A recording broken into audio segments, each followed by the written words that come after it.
All right, my name is Rich Schmidt. We're here with Drew Herman. It's at Alexana in Dundee. It's July 7th, 2023. Drew, thank you so much for joining us today.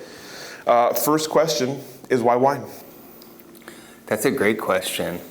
I needed to pay off my student loans, and farming carrots wasn't cutting it, so I got into the booze business. But I started making wine when I was around 12 in Oklahoma under my bed, and I didn't really think there was a career in that until my father-in-law told me about doing it for work. Okay, we're going to pick that up in a minute. So tell us about life before wine. You mentioned growing up in Oklahoma. Tell us about kind of growing up where you were born and raised. Yeah, so I was born in Colville, Washington, and I lived in Cheney until I was 12. My family has a ranch in northeastern Washington. And my dad got a job when I was around 12, and we moved to Shawnee, Oklahoma, which was a huge life change. Just even culturally, it was so different. Like my first day of school, I remember showing up to school and the kids were really confused by the shoes I was wearing because they were Vans, and they asked me, "What are you going to wear tomorrow? School buses?" So that took some adjustment. But yeah, it was a very cool, it was very rural, like all dirt roads. It was on the reservation, the Potawatomi Reservation. And I really got into agriculture then. I was in FFA and rodeo and all the country kids stuff, middle school keggers. And why did you start making wine under your bed? That was because we had a Revolutionary era job fair in 6th grade, and everybody had to pick a job. And I was really drawn to the idea of being a tavern keep because I grew up in a very evangelical family, and I knew that was just taboo enough to piss my parents off. And then I started reading obsessively about producing alcohol and realized that it was really easy to make. So I took some like the Schwann's truck that drops up. Yeah, so I took some frozen juice concentrate and I fermented that under my bed, and it turned into something that would do the trick. It tasted pretty gross, but would probably sell in Brooklyn. And I brought that to school, and they just thought it was juice when I was pouring it for all the other kids, and then they realized what I was doing, and I got sharply reprimanded. But that was when I realized that alcohol could get you attention, good or bad. So what was, once you moved to Shawnee, tell me about kind of the rest of the time there, and like when you got to high school, what were you sort of thinking about as a next step? Yeah, so that's a good question. I don't really think I knew what I wanted to do. There was all sorts of things. I really thought that maybe I wanted to be a doctor. My mom really thought that I should be a lawyer because I was so good at arguing. And but I was really into farming. I was really drawn to the culture, and since I was in FFA, I had pigs, sheep, cows, all those things. But then I really got into like soil judging and horticultural judging and all these weird, like, obscure clubs, and I would compete at the local land-grant college for plant identification, and I had a knack for it. And I really was into plants, but I didn't really know I was into plants until, like, college, probably. But that was just what I spent most of my time doing, that, and I did rodeo for a while, and I was a terrible bull rider, but I did it for a while. Mostly to get girls, but like casts weren't as attractive as I thought they would be. And then after I graduated college, I spent some time in Texas at this like weird Christian cult that my parents sent me to, and in Tyler, Texas. It was a leadership academy. The founder of that, I think, was like arrested by the FBI, and now he sells insurance. But yeah, I did that, and then like for that place, we had like we would do like these large like stadium events where you'd travel around the world and make a bunch of kids cry. And we had like the music director for Joel Osteen's church train me, and which was surreal. And so that was the first time that I was like on stage like a lot, and definitely became comfortable in front of people, talking to people. And yeah, that was a weird trip. So after that year in Texas, I moved back to Shawnee, and then I was trying to figure out what I wanted to do with my life.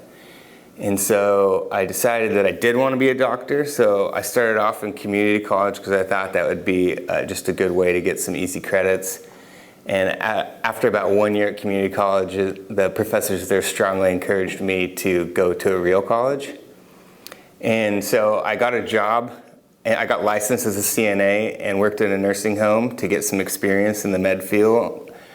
And I basically like changed diapers for a living. I like caught shit all day.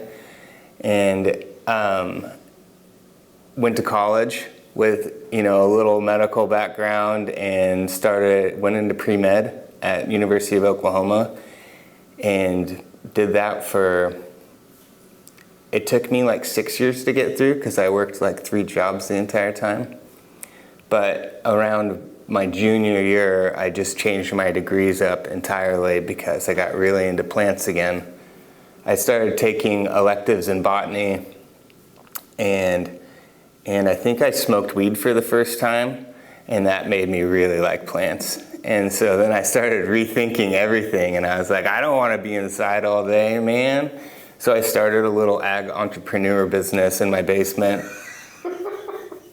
And then I got really into plants because it paid. And then I realized Oklahoma was not the place for me to do that. And so I moved to Oregon to get into that business full time, and did that for a few years, spent some time in Humboldt, and then was like, this is terrible, it's full of drug dealers. And then I was like, maybe I want to be a veggie farmer. So then I got into veggies, real hardcore.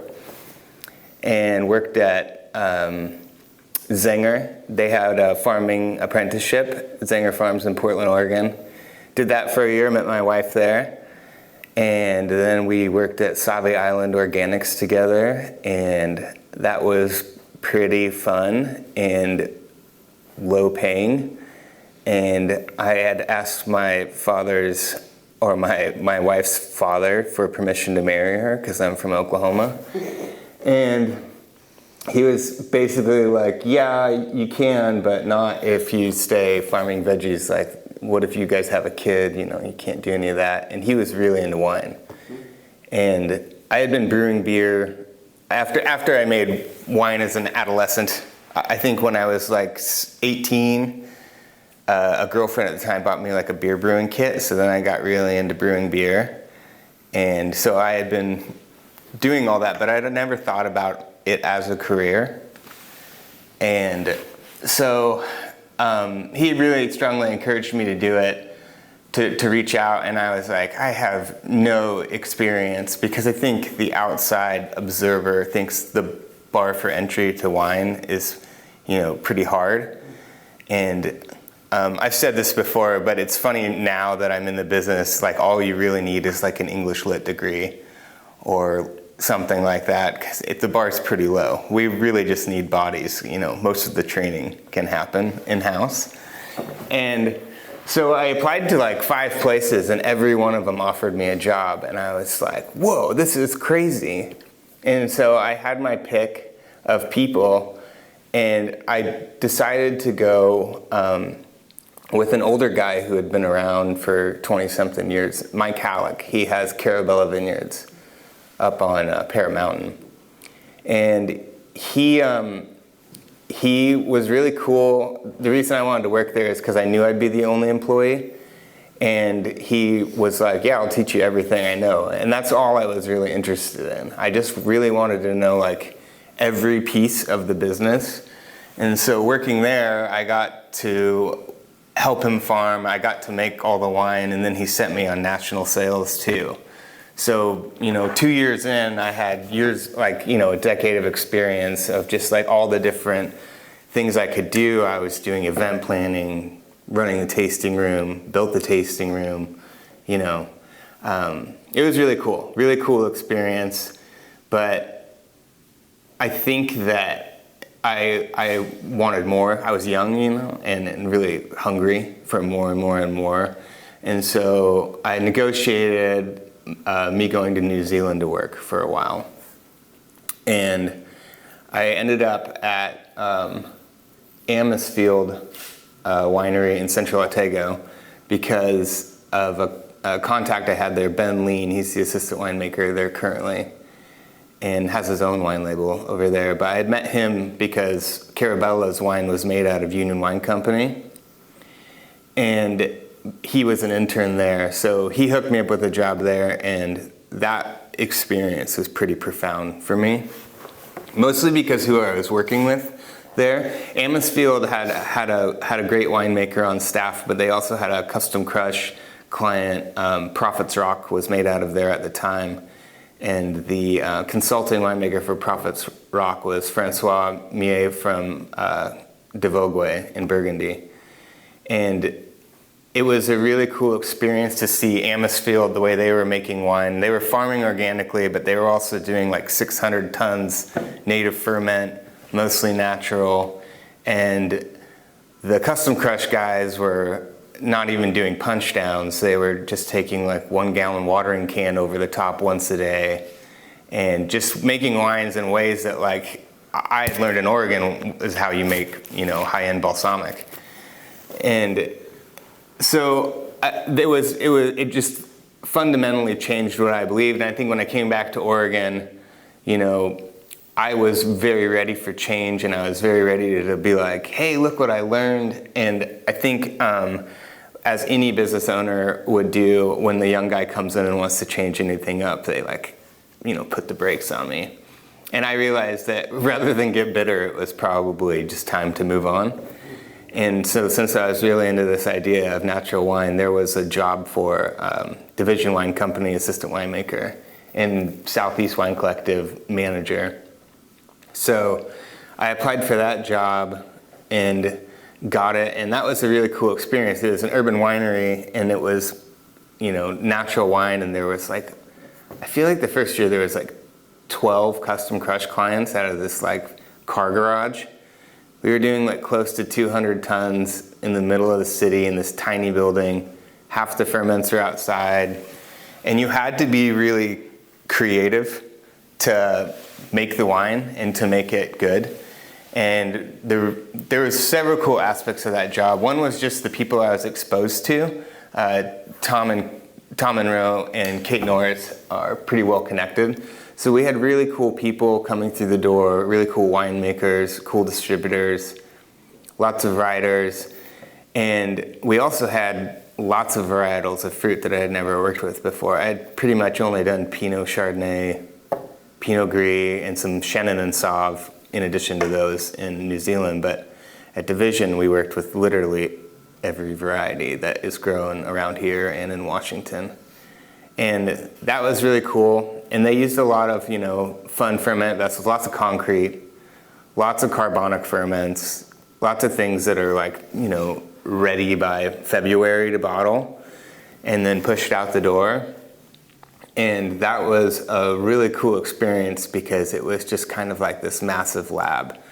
And they were very open to running experiments or doing things in alternative ways. And we were like definitely one of the first ones in Oregon with an orange wine on the market. They were the first ones, you know, with like, you know, method carbonique specific wines and pet nats and thankfully not piquettes, but we almost did. We messed around with them. But yeah, it was a really cool spot. And 2020 happened, and you know, I think I was the only one kept on during that time. So there was a lot of time in the cellar alone, and that was nice. And I think like then like during 2020, I was just like, man, I really need to get back to farming. It's like my first love. Like the urban winery is cool because I was living in Portland and on a floating home, and then all of those things were great, and it was a fun life experience, but I was like, man, I really miss just farming full time. And so at the beginning of 2021, I left division and went to JK Carrier because they just needed bottling help. And my wife at the time was managing Johann Vineyards, which was down in Eola Amity or near Rickreall. And she was driving every day, but she had a bun in the oven, and that wasn't going to be sustainable very much longer. So I just took this bottling gig at JK Carrier just to, you know, get closer to her work. And we started looking for a house in McMinnville to buy. And then like 3 days after, it was 3 days after I started at JK Carrier, I had been experiencing like a lot of like weird things, like my tongue felt like it was getting electrocuted at night, like by a car battery.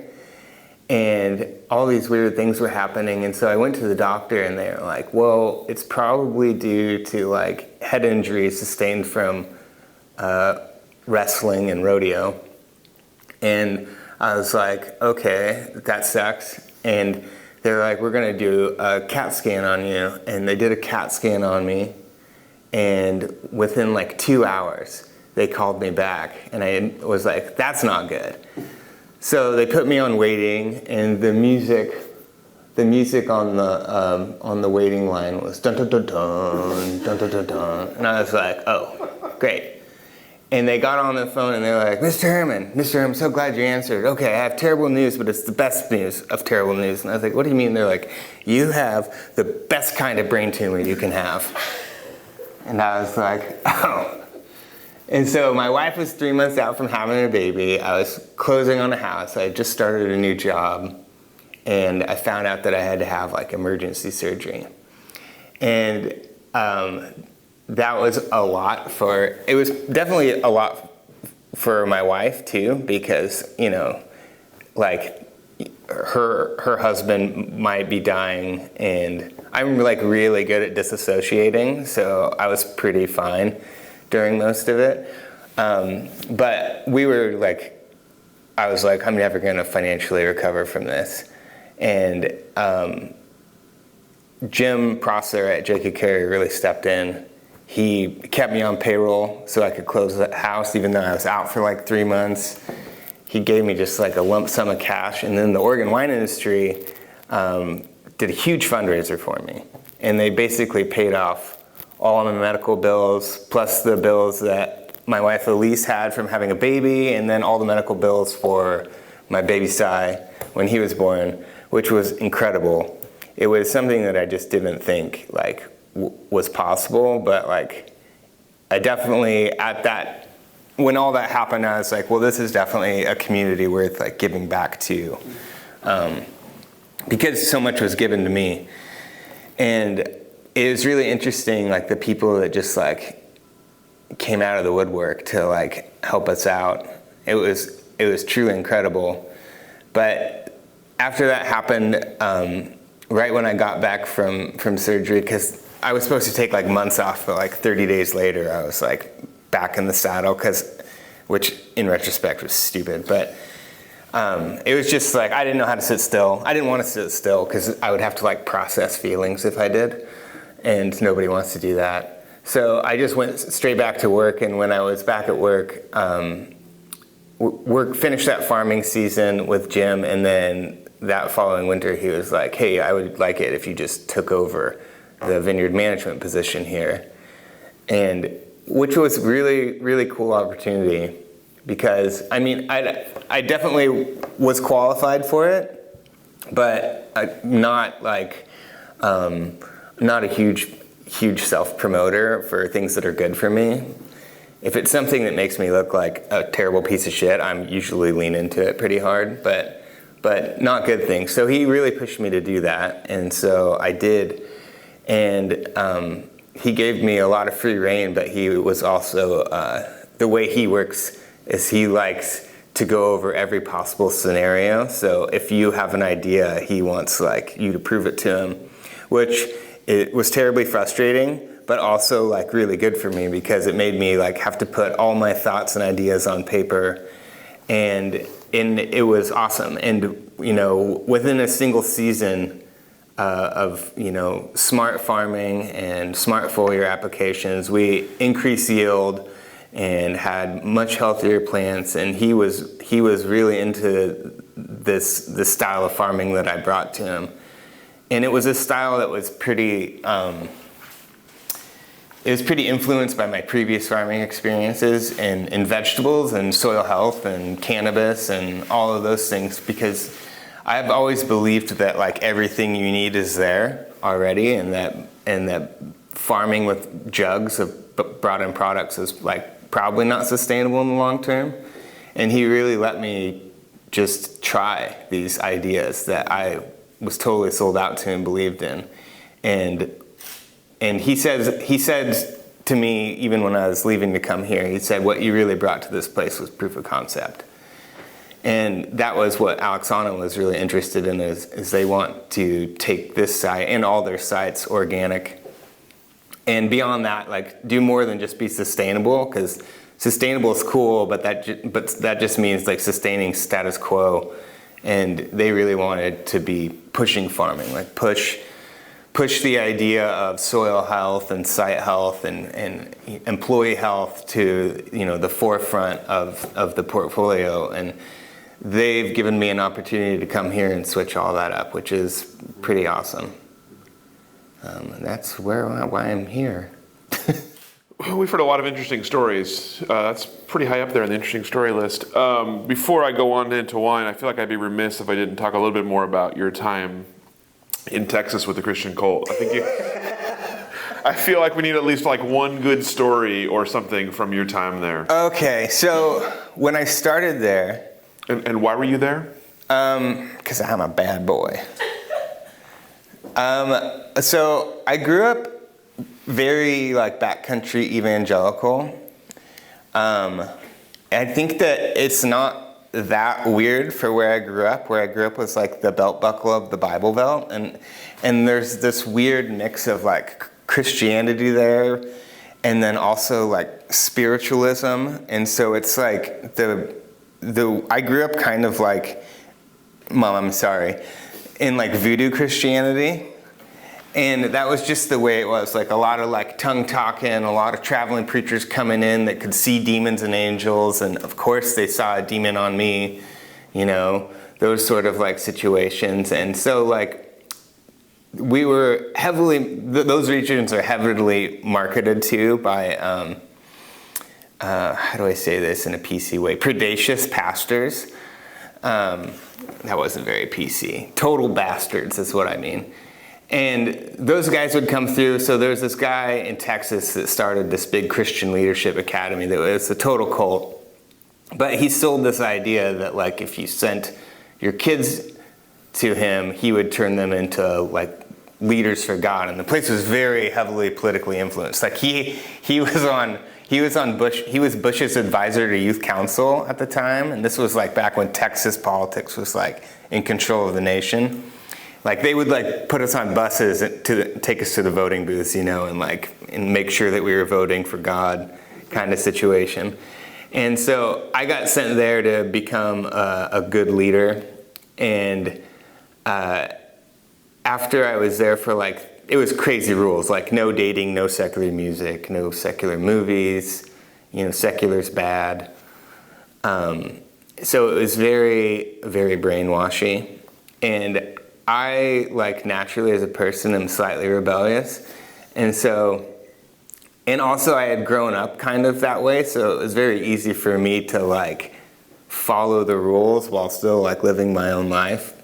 And so my first job when I was there was to call kids around the country and try to get them to come on these trips where we would take them around the world as missionaries. But it was really kind of like missionary tourism. And I was really good at signing these kids up. So good that these kids would commit to it, and then their parents would call and be like, that guy's a used car salesman, what did we sign up for? And I got in a lot of trouble because I was signing up too many people.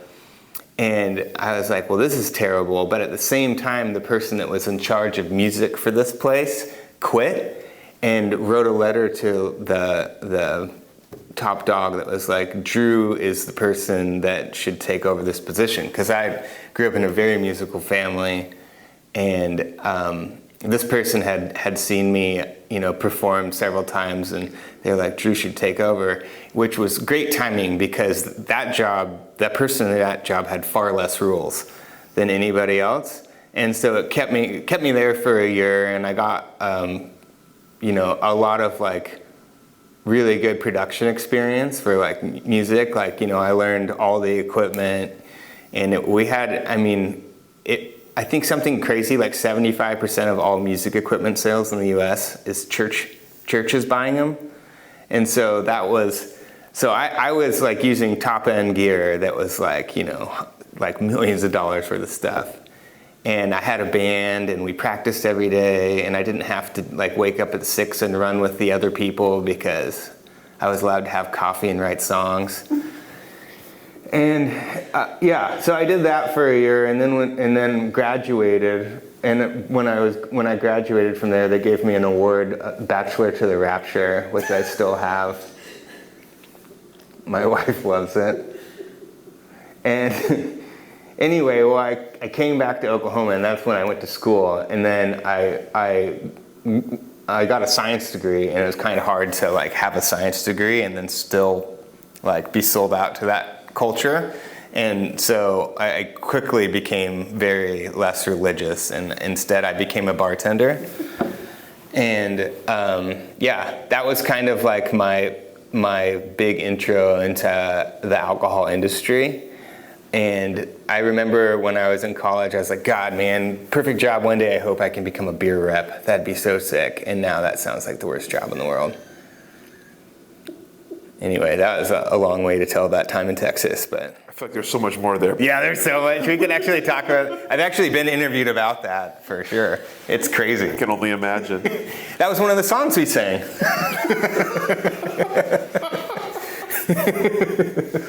Amazing. All right. Well, anyway, moving on. Oregon. So you chose Oregon for awesome reasons. I'm very excited about those reasons. What were your first impressions of Oregon? Well, I came to visit while I was in college, and I think the coolest thing about Oregon is this is a state where, or at least in the Portland area, and I mean even out in Newberg, you're like highly encouraged to be an individual and fly your freak flag. Where I was from is very oppressive, and like if you were different, there was a lot of like slurs heading your way, and I was very different. I wore like skinny jeans and deep V's because don't judge me. But I was just like way not Oklahoma. And it's funny too, because I'm still friends with all my like backcountry friends that like work on oil rigs and punch cows for a living, but they definitely think I'm the weirdo. But they're all proud of me, and they think it's cool what I'm doing now. But I remember coming to Oregon and just like I have a really good friend named Mateo, who's the DJ in Portland called DJ Montel Spinoza. And like, he kind of like grabbed me by the neck the first week I was there and was like, dude, you need to just be yourself. Like, you need to just go after what you want. Like, what are you doing? And he's still that way with me, which is good. But he was pretty influential early on making me just examine like my own thought life and how I spoke about myself and to myself and like what I believed was possible for me. And I remember going home and back to Oklahoma and just being like, man, this is so stupid. And I had a girlfriend at the time, and she had a sister that lived up here. And so we just like basically right when college finished, we like a month later packed our bags and just moved out here with no job, except I made money, but it was trimming weed in basements for like the first year, and which was awful because I have severe allergies. So I would like have to wear like a gas mask the whole time, and anyway, I think that's a pretty common story in the veggie farming community specifically. Like everybody farms like, cool microgreens all day long, and then on the weekends they make money and sitting in people's basements, or used to. Now it's legal. But that was back when there was money in cannabis, because it was very legal and all headed toward DC and New York. But yeah, I probably got off topic there. But No, that's great.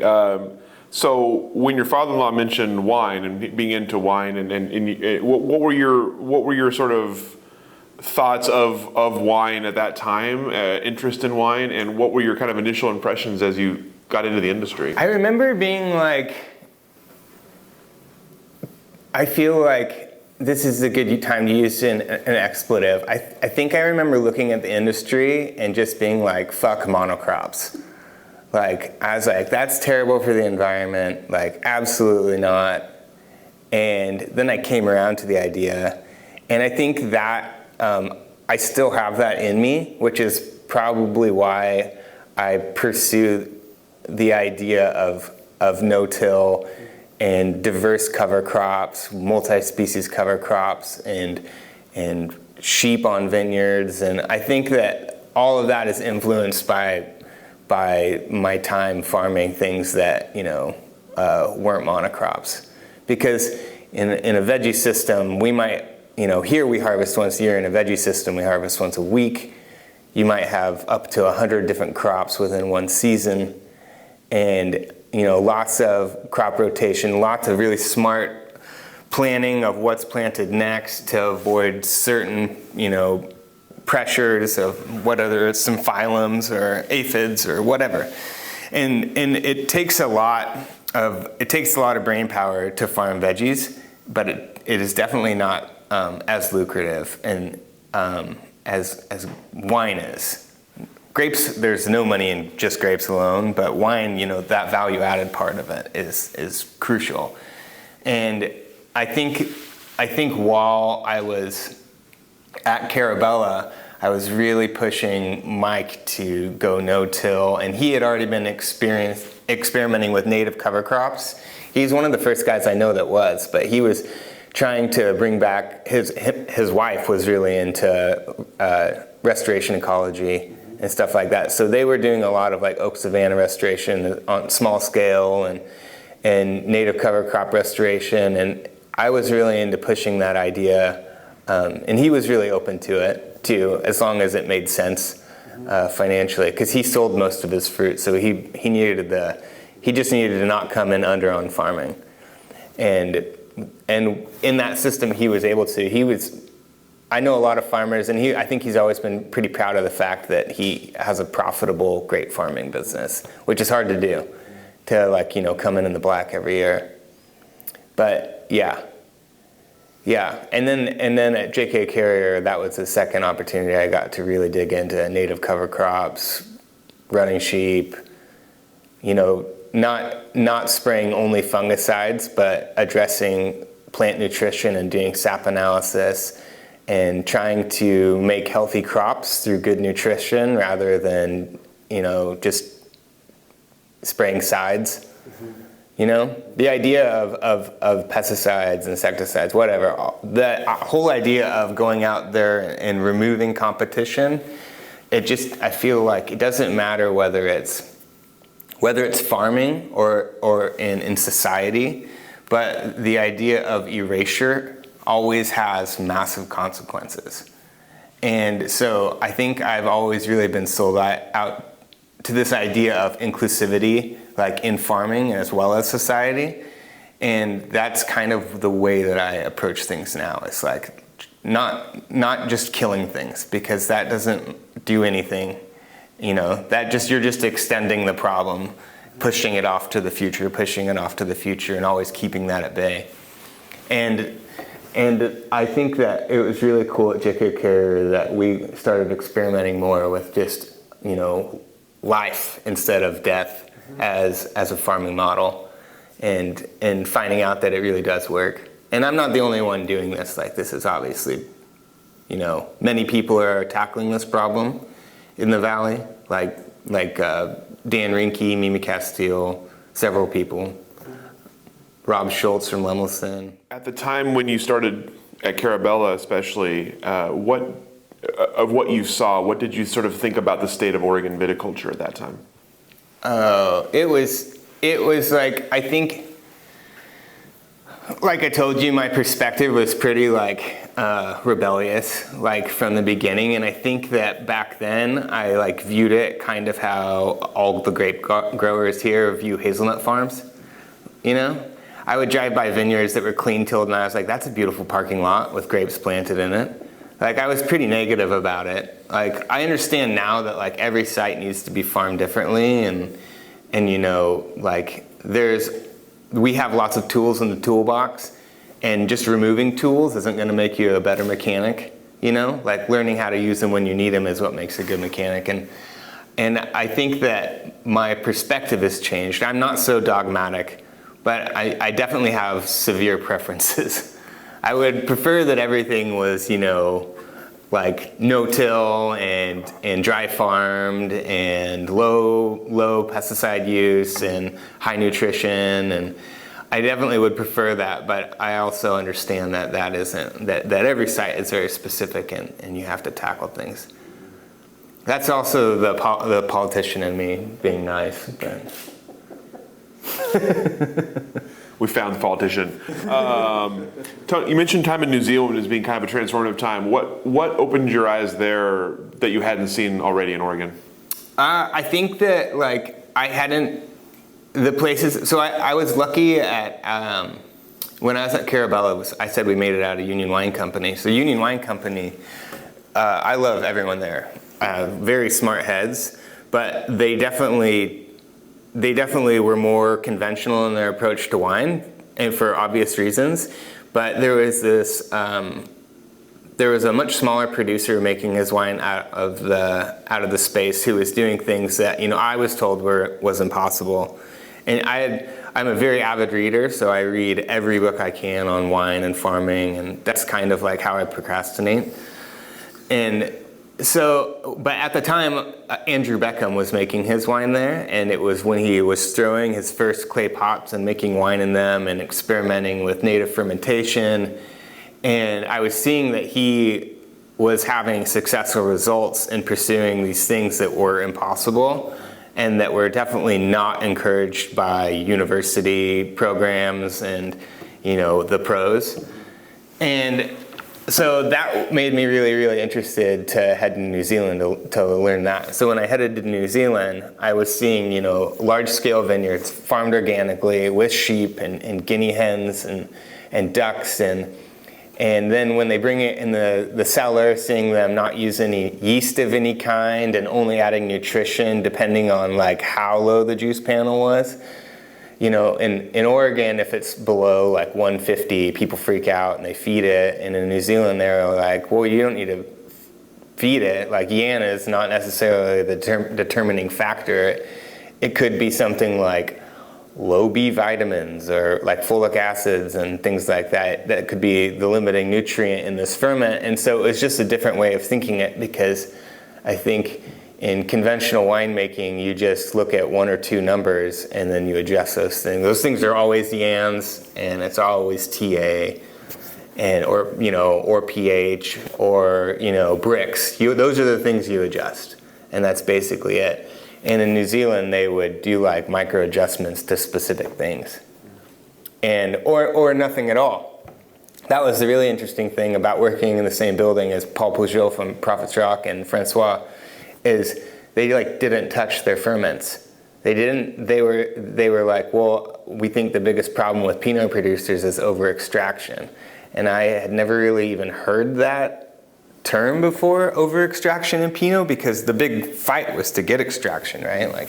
You gotta do 2 punch downs a day, you've gotta do this. And I think over the years, since 2014, more and more people are doing pump overs only, or really dialing that back. But they were doing maybe 2 pump overs and 1 punch down the entire ferment, and the rest of the time they were just keeping the cap moist, and they weren't feeding, and they weren't adding yeast, and the wines are beautiful. The wines are absolutely beautiful, and I think that really changed my mind, and I was just oh, okay, there really is more than one way to skin a cat.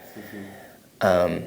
And so I think from that kind of just changed my perspective, and so now I'm not really dogmatic about anything in winemaking, because there's so many good ways to make wine, And unfortunately, there's lots of tasting panels that, like taste all these different styles, and they're like, oh, this is the way. Us 5 decided it for the entire state.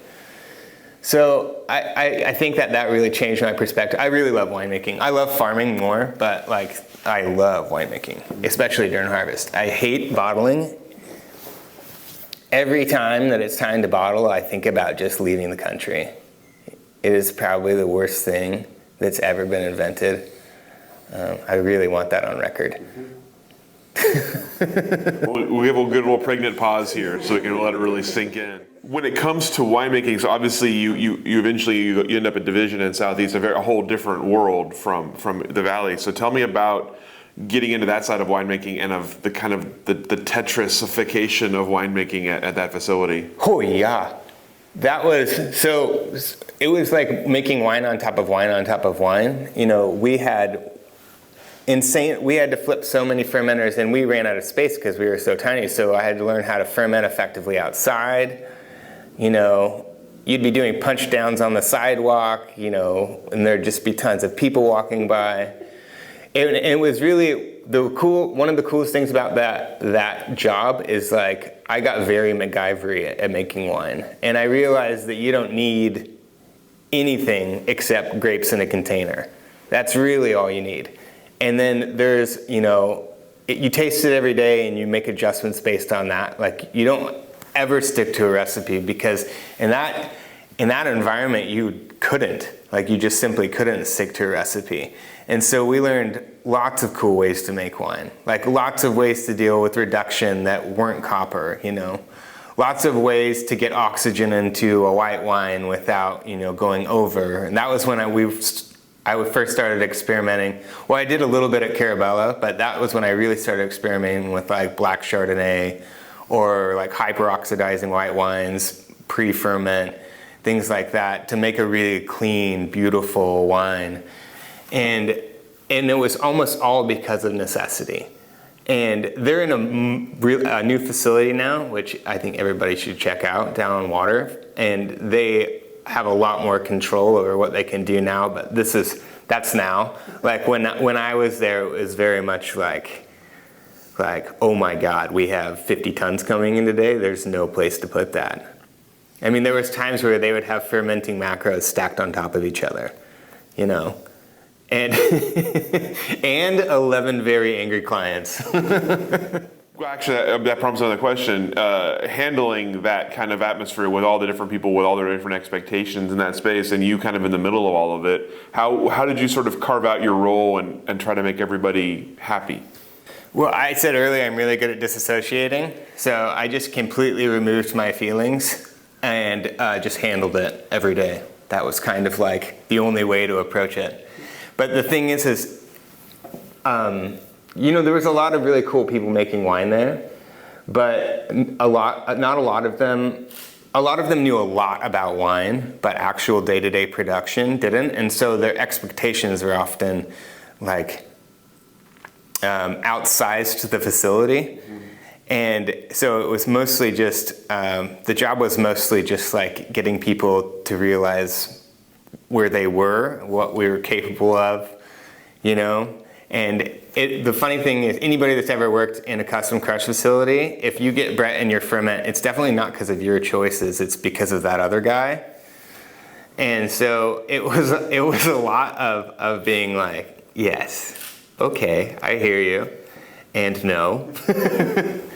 But, I got to work with a lot of really cool people, and I got to teach a lot of people what I knew, which was fun. I love teaching.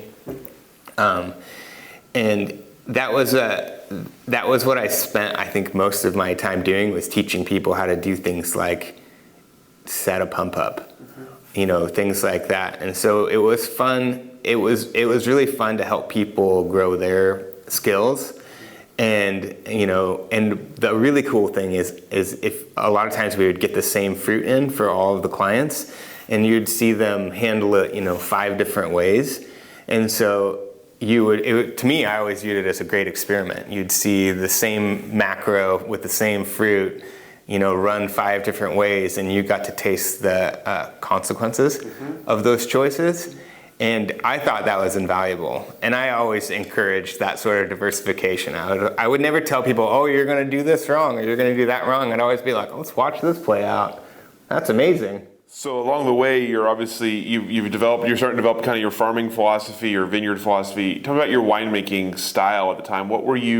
How did it kind of follow from the farm? And especially in an environment like that, how much were you able to kind of implement what you wanted to do on the grapes? Well, Tom and Kate were pretty cool. They let me kind of like run my philosophy and within reason, right? But they even did bottlings where I had full control over the wines that went into that bottling. And my approach to winemaking is similar to farming. I believe in this idea of kind of no-till winemaking, where when the wine, and this is definitely because of my time in New Zealand, but the idea of not homogenizing your ferments and letting these micro pockets of native yeast develop and ferment over time and really just keeping those populations alive through moisture, I believe that's a really good way to build complexity.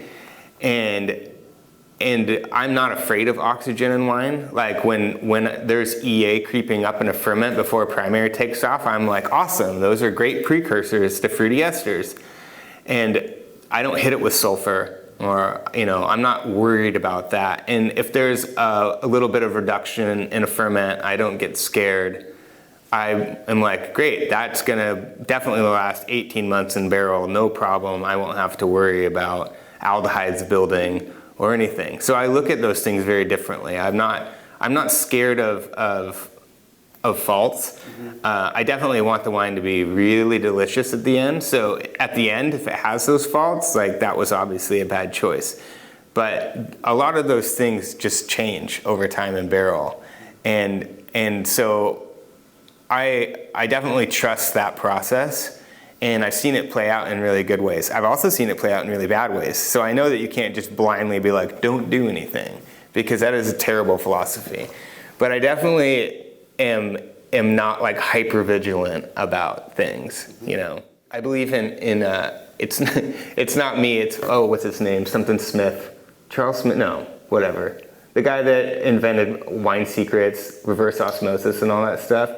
He has a philosophy for Brett. It's an IPM philosophy, like integrated pest management for Brett, and he definitely has some really, really good points on what he makes. Like, the amount of present oxygen, the amount of tannin, the amount of anthocyanin, obviously your pH. These are all things that, can combat spoilage organisms on their own. And so that's more my philosophy on the winemaking side is integrated management, not pesticides. So you talked earlier about, of course, your transition into JK Carrier and obviously with brain surgery in the middle of it, a nice fun introduction to there. So at the time, as you're going through this major life change, you have a baby on the way. It's obviously you're dealing with the pandemic still. Did you ever sort of doubt that you would come back to wine, or was wine something you were kind of excited to get back to? I think I just needed to make money because so there was some time after the surgery that I was just home alone with my son, and I was like, I'm never working again. This is awesome. And my wife, I was like, she's like busting her ass and then like sitting in the bathroom at work pumping milk and like, coming home and then being a mom too. And I was just like in recovery mode and being like, I could totally be a stay-at-home dad. And honestly, I really could. That actually is the best life in the world. But I had to go back to work, and I'm very glad that I did. Like, I definitely don't want out of wine at all. I really love what I'm doing currently too. I love being at JK Carrier. I would have stayed at JK Carrier forever, but I was just given a really good opportunity here, and I hope Jim understands that. I'm pretty sure he does. He told me it was a good opportunity too. But yeah, I definitely plan on staying in wine for the long haul. So you mentioned JK Carrier, and you mentioned that you said the term proof of concept, which I love. Tell me about how you approached what you saw there and how you were able to sort of implement change in such a short time. Yeah, well, I think that to me, when I see a plant that's like stunted or isn't showing as much vigor or production capacity as it needs to be, like I can't help but ask why. And then I just start looking at every possible variable, and there's, you know, obviously some proven concepts in Oregon, or things that we know, like about our soil types here. So we know we have low pH soils. We know that our soils are about 40% aluminum sometimes, and aluminum is really tricky for plants to deal with. And, you know, there is this idea that to change the pH of the growing pH of that plant, that you need to go in, throw out several tons of lime per acre and adjust the whole pH up, which works, and plants definitely respond well to it. But often when you do that, you cause an imbalance with other minerals. And I think that to maximize photosynthetic capacity of a plant, you need to have a pretty good balance of all your minerals. And so the first thing that we tried to do there was balance our minerals. So we were doing sap analysis, and then we just created this hyper-regimented foliar plan, which was mostly different forms of carbon and calcium and silica, because we seemed to have kind of enough of everything. Even our boron levels were fine. And then we also ended up doing a little bit of molybdenum to just kind of like force nitrate conversion. And we saw, honestly, I think the best thing we did for that site was foliar calcium, and not in the form of like jugs, but it was like, a lot of it was like ground crystals, like biodynamics use, but it was at a much higher application rate. It was wollastonite, and we would use rock phos, which is probably will be gone in 50 years, so use it while you can.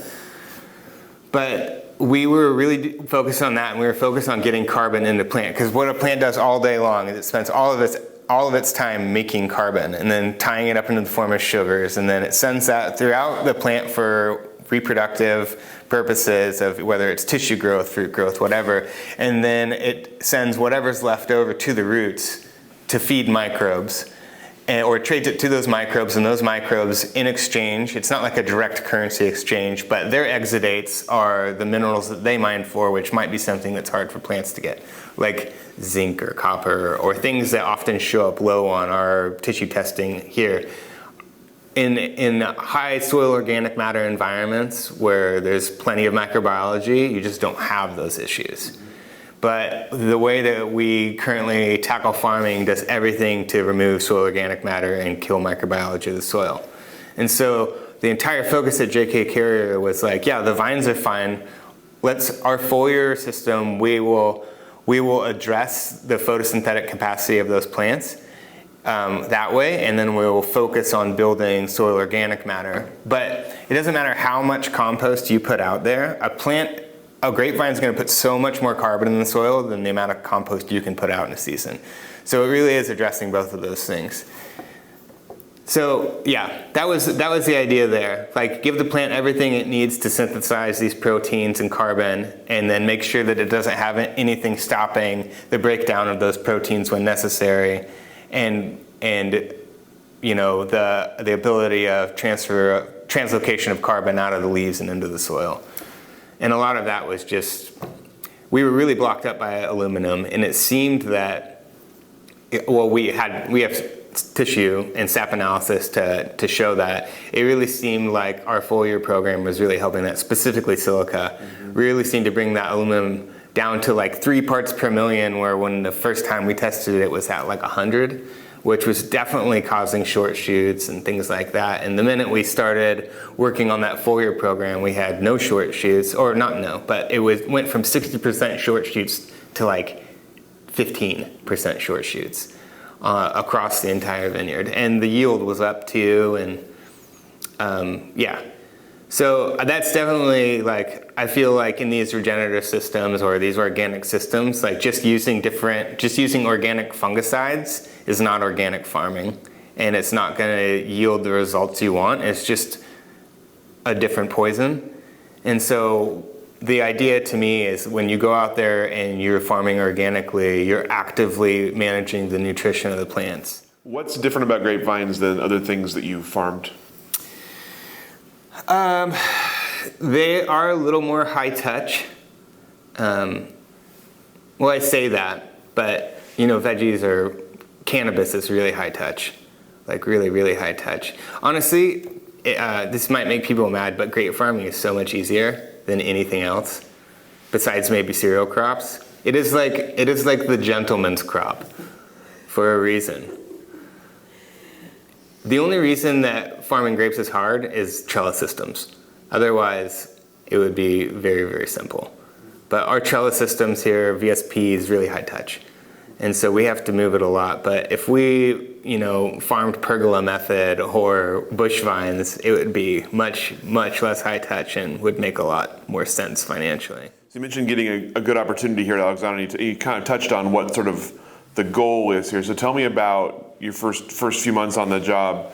What have you done so far, and what are you kind of looking ahead to as sort of priorities here? So the first thing I did is just look and see where we're spending our money, and I'm still doing that. But it is really interesting to see like where funds are allocated to, how we're currently farming, and then doing SAP analysis and figuring out the state that our vines are actually in.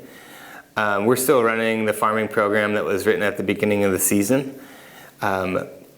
And we will be making some modifications to it next year, specifically in regards to plant nutrition. And we are getting a large herd of sheep soon, hopefully this September, and we will actively start grazing the minute that the grapes come off. So those are the major changes besides going to organic. The other thing is just like, equipment. What equipment do we have? Is it useful? Is it not? If we own this, why aren't we using it? And, things like that. It's mostly just like looking at the state of things and figuring out how we can be using things better. But I'm doing this site. I'm also doing Revana down in Napa and then Corazon del Sol in Argentina. So, it keeps me pretty busy. But in Napa, I'm working with Jim Barber, who is really great and smart farmer. But it is interesting, like the way they do things in Napa is so different from Oregon. Even if it just comes down to like the amount of hours that we spend per acre in canopy management. In Napa, they really like things perfect. So I imagine they're going through with chopsticks and just like rearranging each leaf, but I know they're not. But they do. They spend like 4 times the amount of time on like shoot positioning, and that's just like the way things are down there, which makes sense why the fruit is 4 times the price. But it is interesting to look to see like all the different methods and styles and like what is actually driving quality and what isn't, what is just like preference. And I think when the big difference in Oregon and California is aesthetically, vineyards need to like look very nice in Napa. They're very into aesthetics. And in Oregon, like we're allowed to be a little stinkier, dirtier, more dready, and that's just like, I would say, the different farming styles. But as far as like nutrition and all those things go, Napa is and Oregon are pretty similar.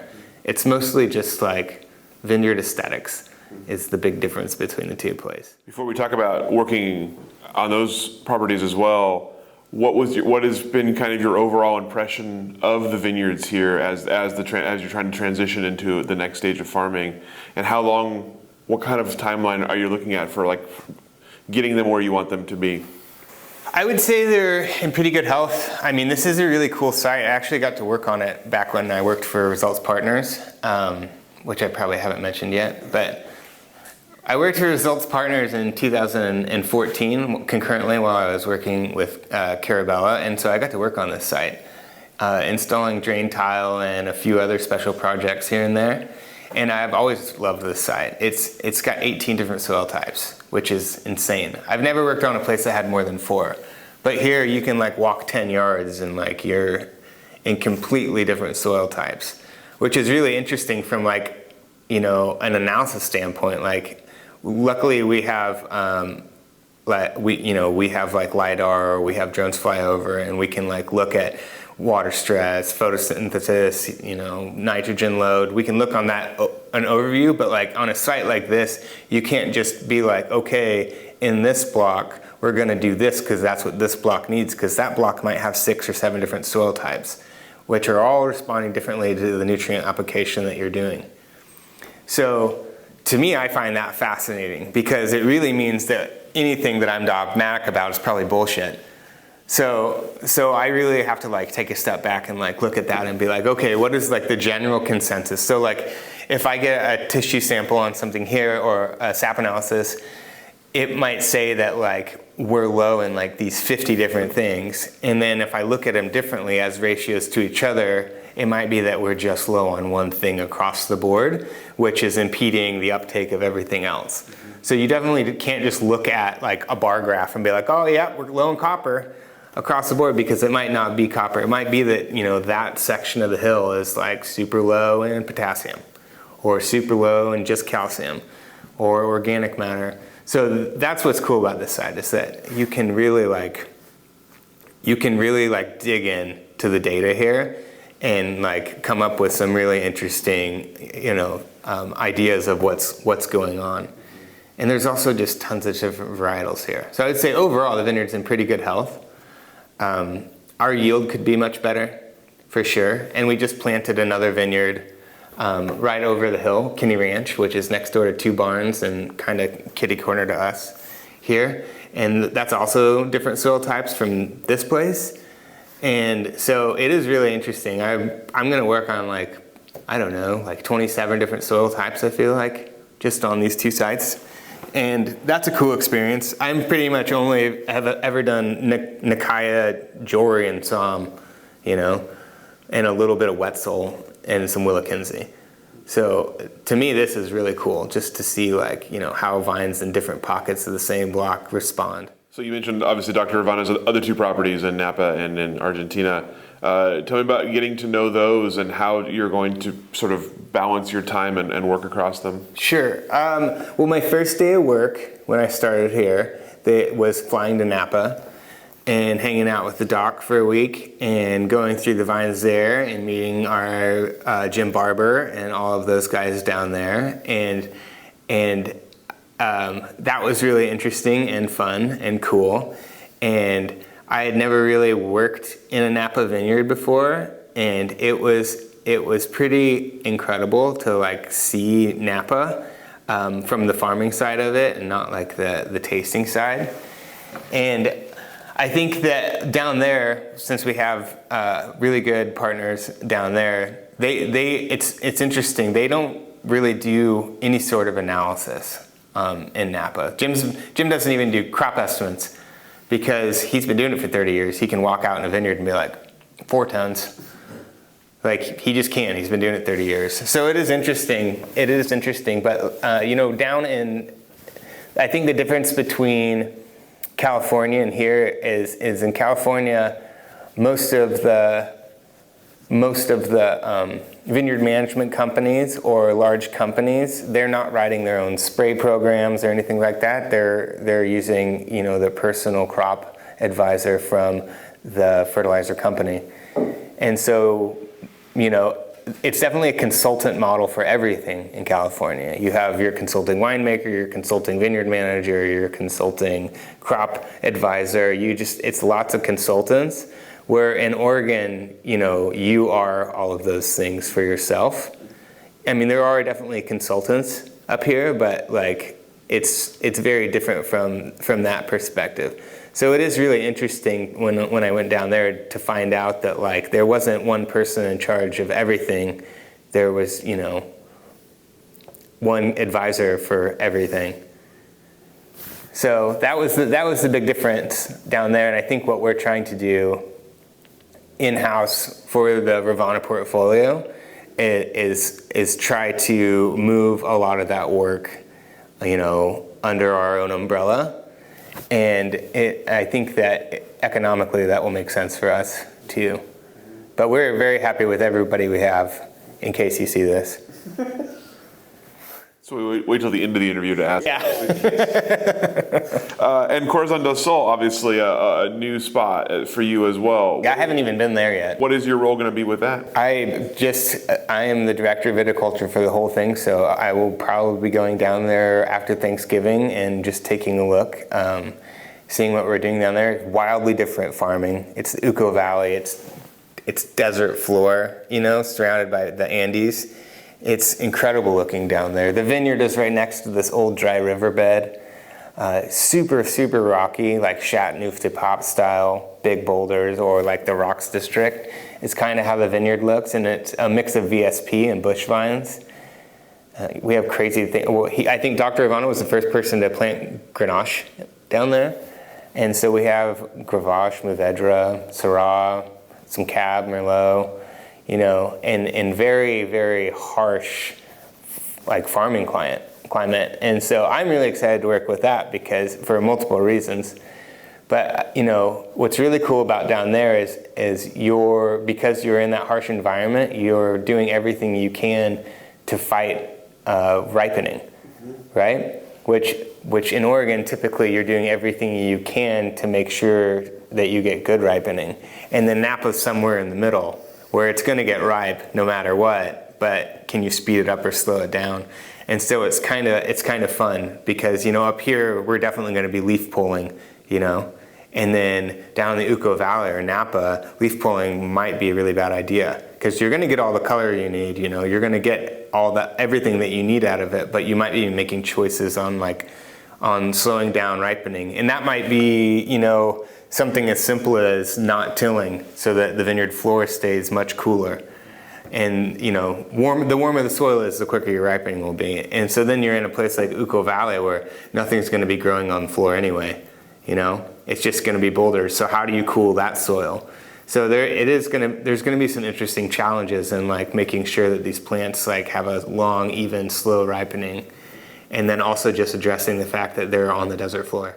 That's going to be a fun challenge. Yeah. Look forward to seeing how that goes for you.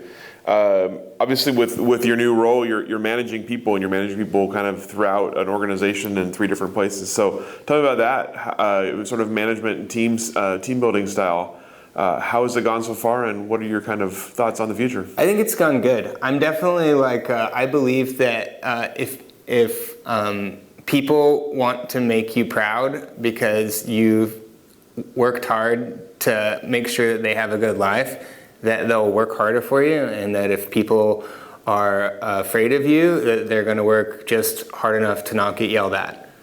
And so that's kind of my whole strategy. And I know that me personally, if there is management above me that is micromanaging me, I do terribly. I just don't respond well to that. And if you give me complete free rein, I do really, really well. I've also worked with people that if you give them complete free rein, they do terribly. So I think for me, it's mostly you figure out what people are comfortable with, and then you keep them accountable to that. I know that some people really like a schedule, and some people a schedule is oppressive. So I just treat everybody as an individual and manage them that way within reason, because we all have to work together, and I would generally like people to be happy. So I don't treat all my friends the same, Never heard it put quite that way. I like that. You talked earlier about kind of your initial sort of impressions of the viticulture in Oregon. Obviously, you've been part of the change, and you've talked about others who are part of the change as well. How has the viticulture part of the industry specifically changed since you've been aware of it? And what do you kind of, as you look around at the valley, especially at viticulture now, what does it kind of look like to you? Well, I think the easiest way to relate it, I think, is to the natural wine movement. When the natural wine movement started happening, and even the natural wine movement's changing now. The natural wine movement has much less to do with your use of yeast and sulfur and much more to do with farming and how it's farmed, which is cool. But when the natural wine movement first started, I think it was just scoffed at and not taken seriously. And then when that market share started growing and growing and growing and growing, people started being okay, this is viable, it doesn't matter who's to blame for it, but it's very viable. The same thing happened in farming. I think, excuse me. So like Mimi Castile was described as a pie in the sky farmer, when she was first talking about the way she farmed, or people like Dan Rinke, Voodoo Vintners, books like that, came out, and people were very quick to scoff, mostly because they didn't understand, which is what, people do when something new happens. They lean into what they know as being more important than what the other person knows. And then, and now Mimi's speaking at Napa Rise, and you know what I mean? So like the idea of going organic and being regenerative now, like if you are going to sell wine in restaurants now, if you say, oh yeah, we're certified sustainable, people are like, okay, so what? Are you organic? Like that's just where it's gone now. Like the buyers themselves definitely want to believe in the products that they're being sold, and so suddenly out of nowhere, organic and regenerative systems have a marketing value. Where before it was just kind of an extra fun story, and now it's like it's a critical piece to move, wine that you want to move. And even Monsanto has regenerative on their radar, and they're making regenerative products.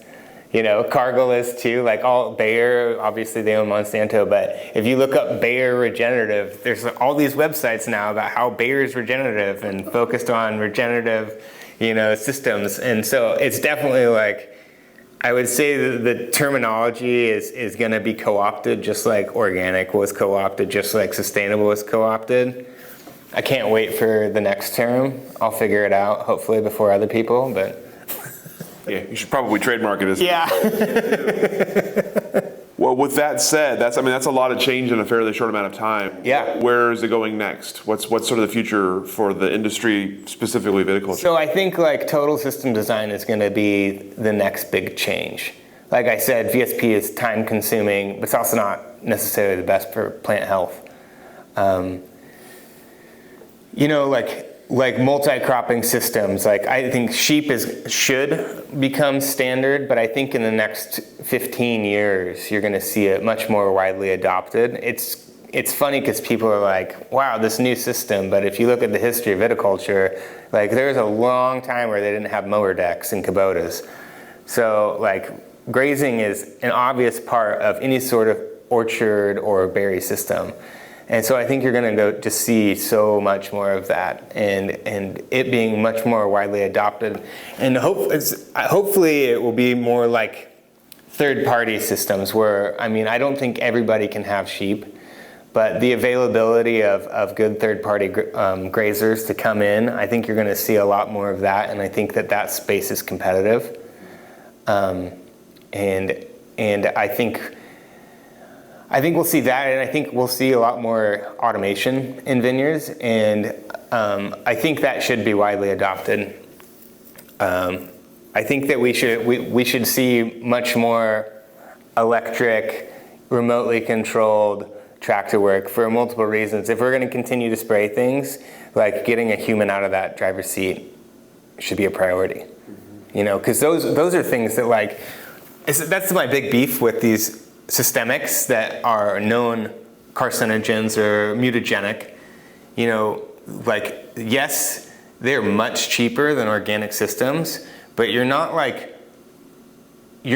removing that cost. Like that cost is now bared by that person spraying it, whether it's through health or whatever happens to that. But your bottom line is you're making that money because somebody else is being exploited. And I think the easiest way to prevent that, because conventional systems aren't going to go away no matter how much I want them to, but the easiest way to remove that burden that is pushed onto a small family, just get that person on the driver's seat. And I don't think it is removing jobs, because we'll need operators for those things too.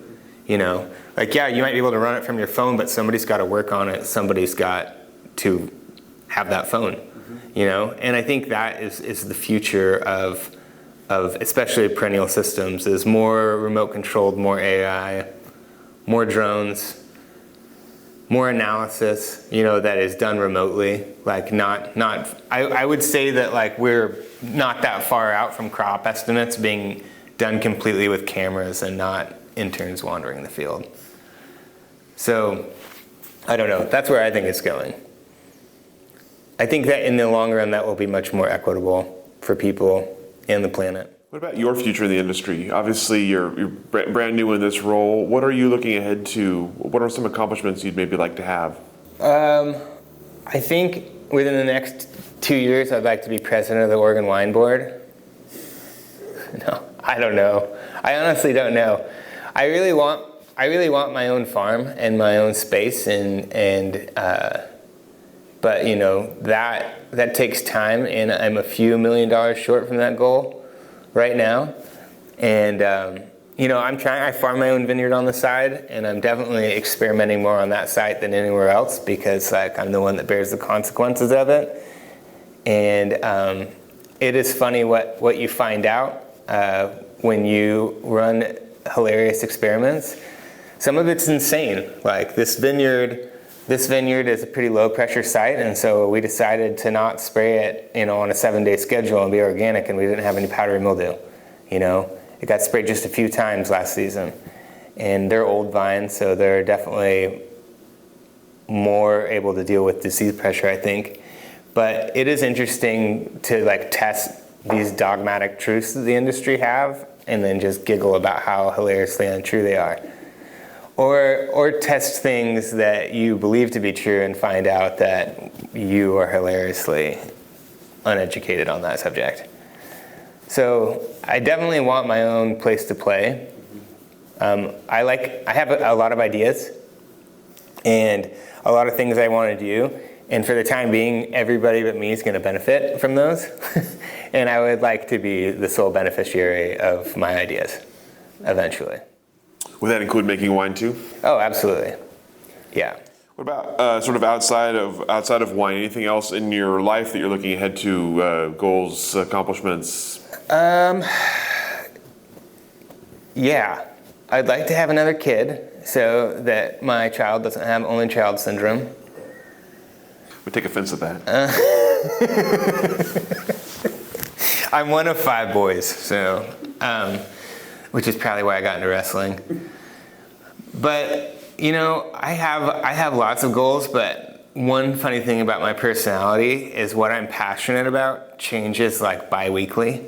So it will be completely different, next week from, what I love this week, which is a benefit of that is I'm widely read because I need to be an expert on things, and I will hyper focus on something until I feel like I have a decent understanding of it. So I don't know what I'm into. I think that for sure I'll probably dig pretty hard into agricultural drone and AI stuff just so that I'm not behind the times on it.